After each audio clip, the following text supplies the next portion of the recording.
Autoline Daily is brought to you by Borg Warner, feel good about driving. Bridgestone, your journey, our passion. Dow Automotive Systems, improving durability and increasing design flexibility with Betamate structural adhesives at dowbetamate.com. And by Hyundai, new thinking, new possibilities. Hello and welcome to a brand new Autoline Daily. I'm Sean McElroy filling in for John today, but now let's look at the day's top stories. Last month, sales in the U.S. market were pretty good, but maybe showing some signs of softening. Total sales came to nearly 1.4 million units, which is pretty good, but the SAAR came in just below 16 million, which is less than it was in March. These numbers come from Wards, which reports on a daily selling rate basis. And since there was one more selling day in this year's April, the numbers may look different than some other reports you may have seen. The biggest gainers include Mitsubishi, which has been showing signs of life lately. Then comes Subaru, no surprise there, and then Jaguar Land Rover, Nissan, and Fiat Chrysler. The biggest losers were, well, looky here, Tesla down 7%. Then came Ford, Honda, BMW, and Volvo. As a standalone brand, Volkswagen was actually down the most, but if you add in sales from the rest of the group, Audi and Porsche, then the group's sales were up. In fact, Audi outsold Cadillac for only the 8th time in history. But overall, General Motors must be pretty happy. Its sales were up, while Ford's and Honda's were down. So it's safe to say this ignition switch recall is having zero effect on GM sales.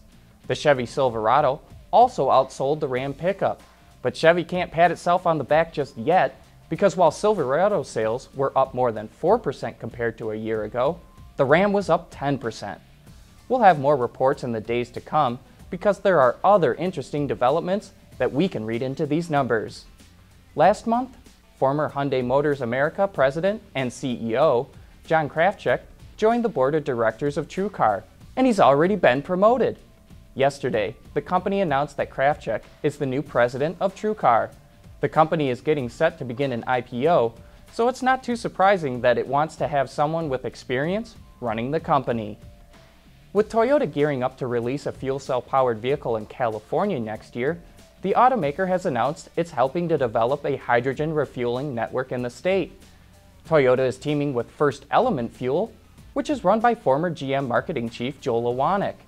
The California Energy Commission is providing grants that will help open 28 new stations, of which First Element will handle the operation and maintenance of 19 of them.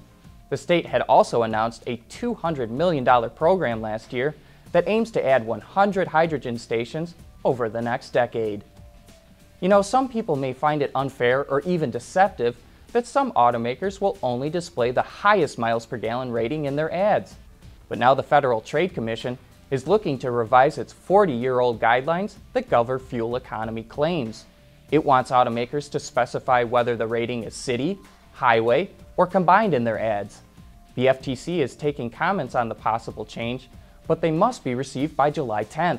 And I say, let's get those comments in there to get this thing changed, because despite the fact that consumers should be checking the MPG claims on their own, it's a good thing that automakers are as transparent as possible. Earlier this week, Google announced it's making progress with its autonomous vehicle efforts, and now Volvo is doing the same. The company is testing a feature it calls autopilots on the streets of Gothenburg, Sweden, and will eventually have 100 test cars driving on 50 kilometers of selected roads around the city. The cars are not fully autonomous, but they are capable of speed adaptation, staying in the proper lane, and merging into traffic. Coming up next, a look at how new lightweight materials will affect vehicle repairs. Here's one of the great things about the all-around performance of our Dueler tires. Excellent traction. Do you need a ladder? Yes, I do. Okay. At Bridgestone, our passion for performance knows no bounds. Automakers are scrambling to meet new fuel economy standards. So far, they've focused on improving the powertrain, but now they're starting to turn their attention to lightweight materials. And that's the topic on Autoline this week. In the following clip, our panel of experts discuss how lightweight materials will affect vehicle repairs. Well, I think the key thing is the focus on design for repairability, design for affordability. Quite frankly, a vehicle needs to be affordable to be repaired, because otherwise that cascades to cost to insure, right?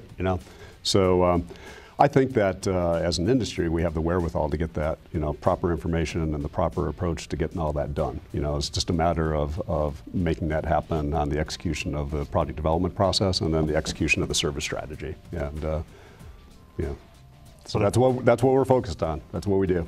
But I think right, wrong, or indifferent, the days of the simple repair, on the car body are just gone. It's these designs are getting optimized with multiple materials, attached together in very sophisticated joining methods. It's just things are just getting more complicated to repair. Taj always says there's mosaic of materials. I don't want to steal his line, and that's what it is. It's like the best material for the job and the best connectivity method for the job.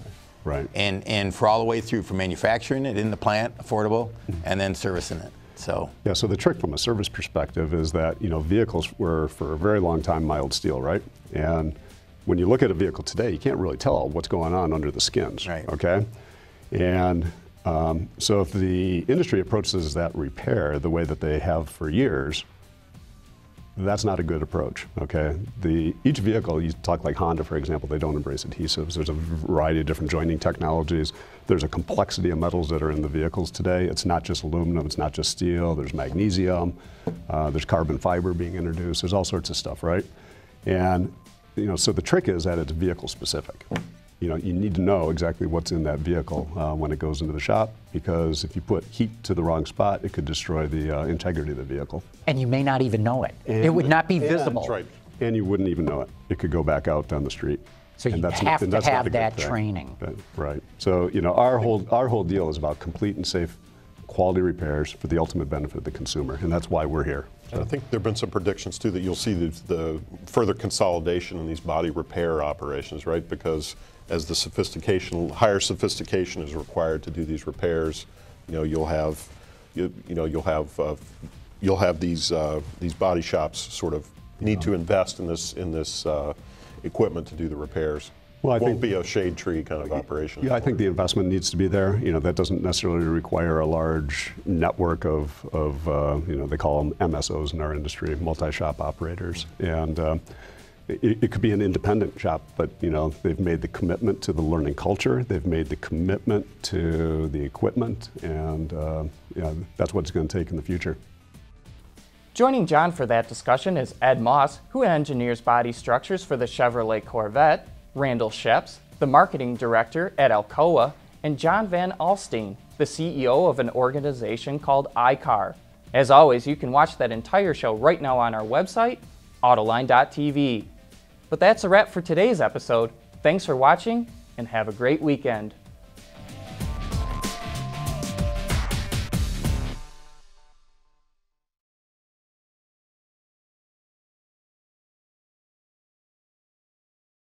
Ward's is the industry leader for news, data, and analysis. That's why companies across the globe subscribe to our premium service, maybe even your own. Log in for subscriber access now. Check your company's intranet for details, and rely on wardsauto.com to keep you informed.